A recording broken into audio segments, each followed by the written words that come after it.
frères et sœurs, jeunes gens et jeunes filles, je vous salue dans le précieux nom de notre Seigneur Jésus-Christ. Que la grâce, la miséricorde et la paix vous soient données de la part de Dieu le Père et de Jésus-Christ notre Seigneur. Nous sommes à notre dimanche de Pâques, un grand jour pour les chrétiens.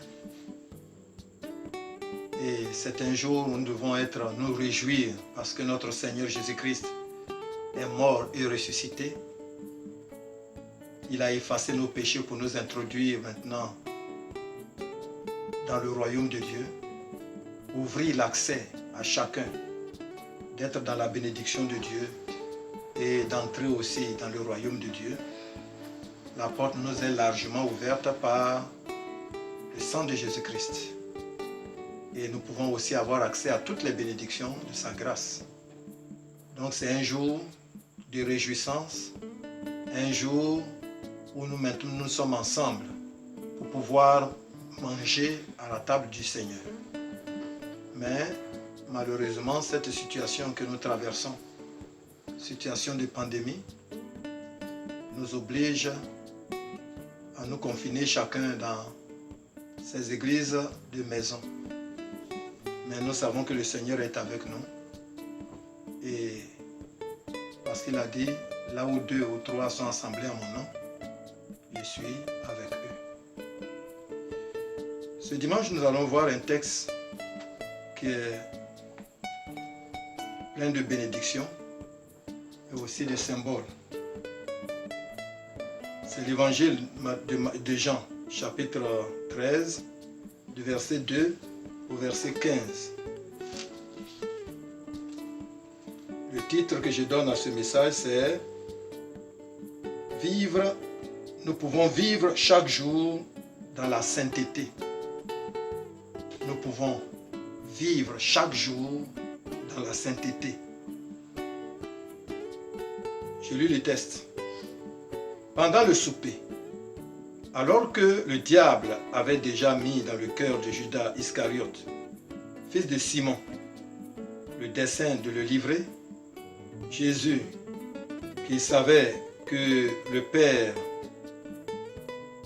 avait remis toutes choses entre ses mains et qu'il était venu de Dieu et qu'il s'en allait à Dieu, se leva de table, ôta ses vêtements et prit un linge dont il se saignit. Ensuite, il versa de l'eau dans un bassin et il se mit à laver les pieds des disciples et à les essuyer avec le linge dont il était saint. Il vint donc à Simon-Pierre et Pierre lui dit, « Toi, Seigneur, tu me laves les pieds ?» Jésus lui répondit, « Ce que je fais, tu ne le comprends pas maintenant, mais tu le comprendras bientôt. » Pierre lui dit, « Non, jamais tu ne me laveras les pieds. » Jésus lui répondit, « Si je ne te lave, tu n'auras point de part avec moi. » Simon-Pierre lui dit, « Seigneur, non seulement les pieds, mais encore les mains et la tête. » Jésus lui dit, « Celui qui est baigné n'a besoin que de se laver les pieds pour être entièrement pur. Et vous êtes purs, mais non, pas tous. » Car il connaissait celui qui allait le livrer. C'est pourquoi il dit, « Vous n'êtes pas tous purs. » Après qu'il leur eut lavé les pieds et qu'il eut pris ses vêtements, il se remit à table et leur dit, « Comprenez-vous ce que je vous ai fait? Vous m'appelez Maître et Seigneur, vous le dites bien, car je le suis. Si donc je vous ai lavé les pieds, moi, le Seigneur et le Maître, vous devez aussi vous laver les pieds les uns aux autres, car je vous ai donné un exemple afin que vous fassiez comme je vous ai fait. Parole du Seigneur. Amen. Nous allons prier, rendre grâce et demander que le Seigneur nous enseigne et que nous donne les leçons appropriées à notre vie.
Seigneur éternel, ton nom est grand et ton amour est infini.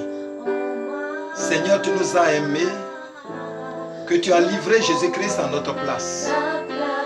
Nous qui avons péché contre toi et qui méritons la condamnation éternelle, le prix nous ne pouvons jamais payer.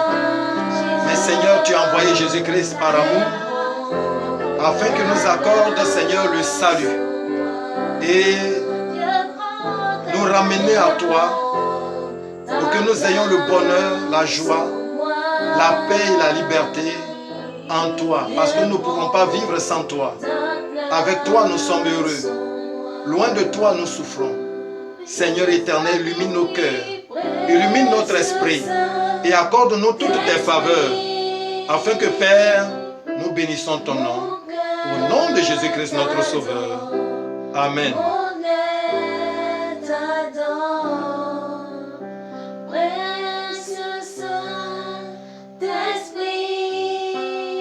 Alors, ce texte est un texte plein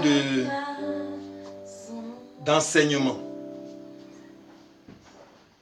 Le Seigneur veut montrer à ses disciples qu'il a renversé les murs de séparation qu'est le péché, afin que ses disciples puissent maintenant avoir accès à Dieu, jouir des bénédictions et des grâces de Dieu et vivre dans sa présence. Vous voyez, la plus grande des bénédictions, c'est la vie éternelle, la vie sans fin avec Dieu. Mais Dieu est saint et le pécheur ne peut pas avoir une relation avec Dieu. Voilà pourquoi le Seigneur Jésus-Christ a livré sa vie. Mais ici, il va utiliser une coutume juive, une coutume de la Palestine, pour nous enseigner le travail qu'il a fait et aussi ce que nous devons faire pour être toujours entièrement purs. Les gens qui sont en Palestine, ils se lavent, ils se baignent, mais ils ont l'habitude aussi de se laver les pieds parce qu'ils portent des sandales et des chaussures et ils marchent sur les chemins et les sols poussiéreux. Leur corps est propre, mais les pieds sont salis chaque fois et ils sont obligés, ils sont dans le besoin de se nettoyer chaque fois les pieds. Le Seigneur a dit, celui qui est baigné n'a besoin que de se laver les pieds pour être entièrement pur. Donc le Seigneur Jésus-Christ, c'est ce que le Seigneur Jésus-Christ nous aussi fait, c'est nous baigner d'abord et ensuite nous laver les pieds. Que veut dire se baigner? C'est être délivré de la punition du péché. Et que veut dire se laver les pieds? C'est être délivré de la pratique du péché. Alors, tout cela, c'est par le sang de Jésus-Christ. La Bible dit que le péché nous a privés de Dieu, nous a privés de la gloire de Dieu, et son châtiment, c'est la mort. Alors, Christ, par amour, a donné sa vie à notre place. Apocalypse 1, verset 5 dit, « À celui qui nous a aimés et qui nous a lavés de nos péchés dans son sang. »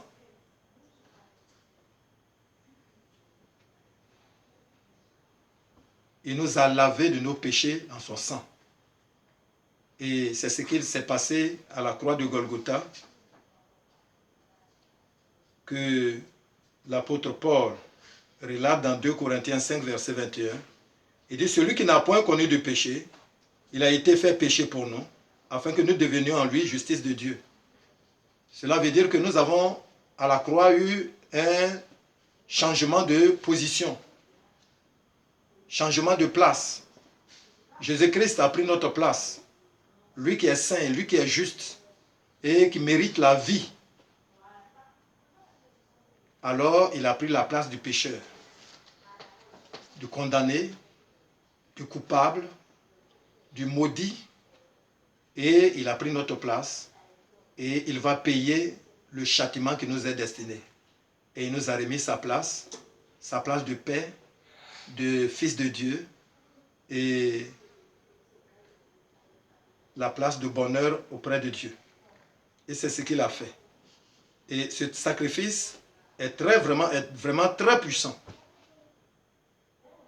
Hébreux 10, verset 10 dit, c'est à raison de cette volonté de Dieu que nous sommes purifiés du péché grâce au sacrifice de Jésus-Christ,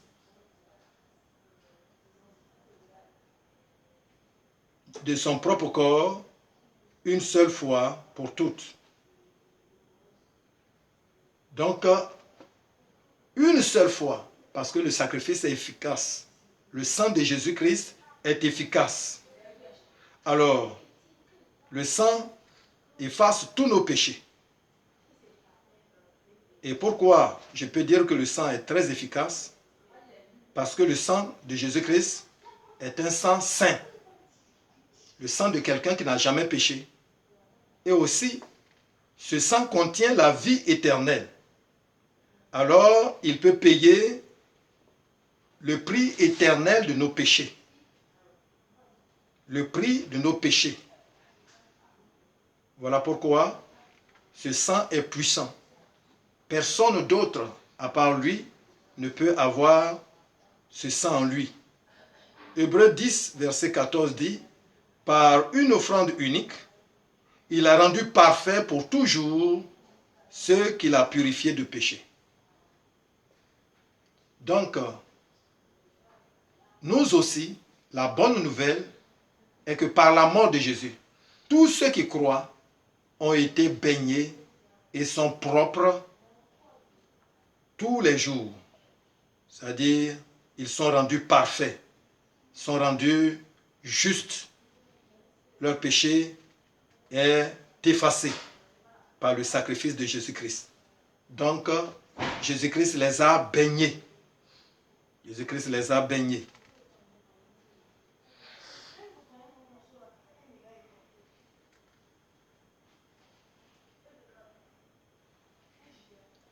La mort de notre Seigneur Jésus-Christ sur la croix a 3 buts. La réconciliation. Le sang nous a réconciliés avec Dieu. et nous a ramenés ensemble avec Dieu. Parce que le péché a brisé cette relation. L'homme était coupable et l'homme s'est éloigné de Dieu. Mais le sang de Jésus-Christ nous a rapprochés, a effacé notre culpabilité et nous a rapprochés de Dieu. Donc actuellement, nous pouvons maintenant nous réjouir de la présence de Dieu, vivre sa vie de sainteté et de vérité et respectant la parole de Dieu comme règle de notre vie. Le sang de Jésus-Christ aussi est donné pour notre rédemption. Marc 10, verset 45. Car le Fils de l'homme n'est pas venu pour être servi, mais pour servir et pour donner sa vie en rançon pour plusieurs. Alors la rançon, c'est le prix qu'il faut payer pour libérer un esclave. Le sang de Jésus-Christ a été donné pour nous délivrer, nous affranchir du pouvoir du diable, pouvoir de Satan, du pouvoir de la mort et aussi du pouvoir de la malédiction. Paul a dit, ô mort, où est ta victoire? La victoire, ça, ô mort, où est ton aiguillon? L'aiguillon de la mort, ça veut dire la puissance, c'est le péché. Et le diable aussi règne à cause du péché. Mais le Seigneur Jésus-Christ a brisé et maintenant nous appartenons à Christ qui nous a rachetés à un tel grand prix. Nous appartenons et c'est notre bonheur, nous avons un très bon maître et nous devons être heureux et obéissants. Et puis le sang de Christ est notre propitiation. Romains 3, verset 25, il dit, c'est lui que Dieu a destiné comme victime propitiatoire par son sang, par la foi, afin de manifester sa justice, ayant, au temps de sa patience, laissé impunis les péchés précédents. La propitiation, c'est l'acte d'écarter la colère de Dieu par un sacrifice approprié, un sacrifice de valeur. Seul Jésus-Christ le juste a pris volontairement la place du pécheur et la juste punition de Dieu est retombée sur lui. Cette justice, cette punition que nous méritons. Et ainsi, quand la justice a été accomplie, Jésus a apaisé la colère de Dieu envers nous, pécheurs, par sa mort et nous a rétablis dans la communion avec Dieu. Ainsi, la bonne nouvelle est que maintenant nous pouvons nous approcher avec assurance du trône de grâce pour obtenir miséricorde et retrouver grâce pour être aidé dans tous nos besoins. Maintenant, un enfant de Dieu peut toujours prier, s'approcher de son Père pour recevoir les grâces de Dieu. Alors, la deuxième partie qui nous intéresse, c'est être délivré des habitudes du péché. Comment le Seigneur nous a délivrés de l'habitude ou bien de la pratique du péché. Alors, le symbole, c'est de l'eau. L'eau dans la bassine représente la parole de Dieu. La parole de Dieu. Alors, l'eau qui est versée, l'eau purifie, l'eau lave les saletés. Donc ici, l'eau, c'est la parole de Dieu. Et le Saint-Esprit utilise la parole de Dieu pour nous convaincre de nos péchés. Et quand nous sommes convaincus de nos péchés, nous nous tournons vers le sang de Jésus et pour demander le pardon de nos péchés. C'est ainsi se laver les pieds. Et nous devons nous garder des tâches du monde, les tâches de notre nature pécheresse, parce que nous gardons toujours la nature pécheresse, bien que nous soyons nés de Dieu.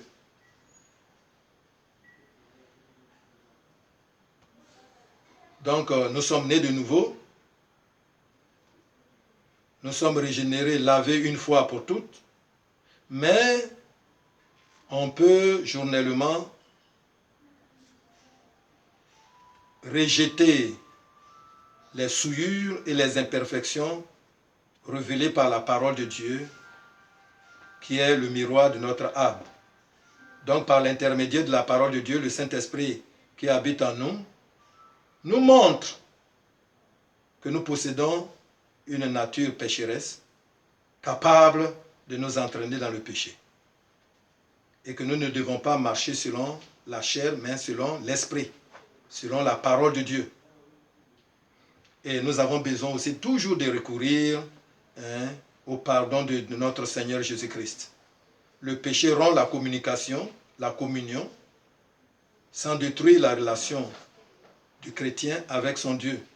Mais la confession des péchés à Jésus-Christ rétablit la communion. Donc si tu avoues tes transgressions, comme la Bible dit dans Proverbe 28, verset 13, celui qui cache ses transgressions ne prospère pas, mais celui qui les avoue et qui les délaisse obtient miséricorde et grâce pour être secouru dans tous ses besoins. Donc, les frères, nous pouvons être saints, vivre saintement, parce que nous avons été lavés une fois pour toutes par le sang de Jésus. Et maintenant, nous appliquons toutes les fois que nous commettons un péché. Nous avons un avocat auprès du Père, Jésus-Christ, mais nous devons confesser nos péchés à notre Seigneur Jésus-Christ.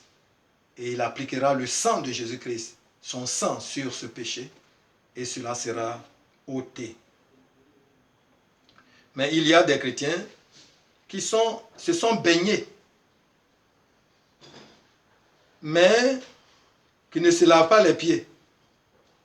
Alors la Bible dit que celui qui fait cela n'a pas de part avec lui, avec Jésus. Galates 5, verset 24 dit, ceux qui sont à Jésus-Christ ont crucifié la chair avec ses passions et ses désirs. Et il a encore spécifié que l'affection de la chair, c'est la mort, tandis que l'affection de l'esprit, c'est la vie éternelle.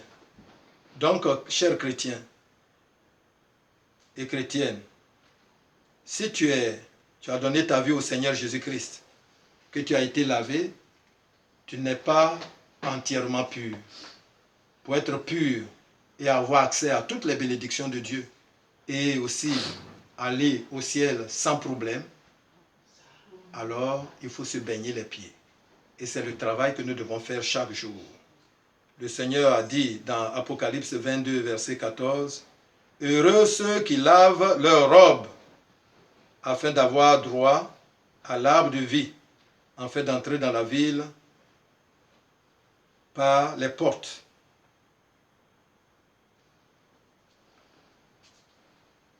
Donc le Seigneur nous informe de cela et nous devons comprendre. Donc tout simplement, nous pouvons vivre toujours dans la pureté parce que le sang de Jésus-Christ est versé à la croix pour nous. Nous allons remercier le Seigneur pour ce qu'il a fait pour nous. Oui.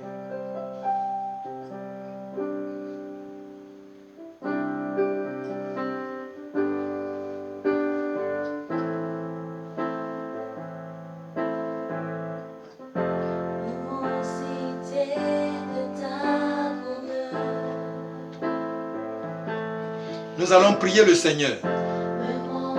Lui qui a ouvert la porte du ciel et les portes des bénédictions pour nous. Nous allons lui apporter gloire et remerciement pour cette grande œuvre accomplie pour nous. Et il a fait pour toujours. Et chacun de nous maintenant peut être sauvé et vivre une vie pure.